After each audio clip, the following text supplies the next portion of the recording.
E aí galera, boa tarde aí pra todos aí, ó. Plena 4 horas e 15 minutos da tarde aqui, ó. Olha só como é que tá o tempo aí, ó. O tempo aqui deu uma boa virada aí, ó. Parece que vai vir uma chuva aí pra acalmar um pouco o poeirão aqui do bairro aqui. Eu não sei não, mas se vir uma chuva aí normal, beleza. O pior é se vir com vento. Aí, se vir com vento, aí judia. Aí como que tá aí, ó. O céu aí tá plenamente já escuro, né?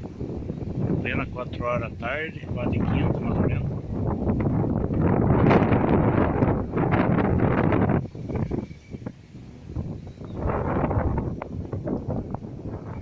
Aí já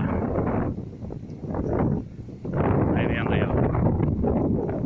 Pelo menos se vir uma chuva normal aí, pelo menos apaga um pouco.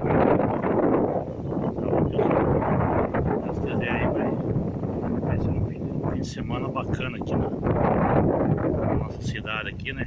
De boa, sossegado.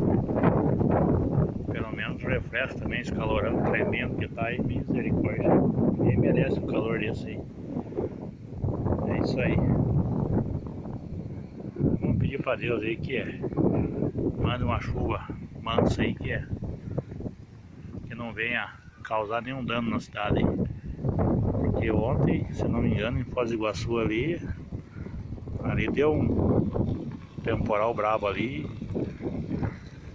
Aí deu pra assustar o povo por lá.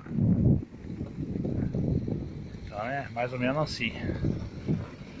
Tá bom, pessoal? É isso aí. Um abraço a todos aí. Deus abençoe e um bom final de semana aí. Fui.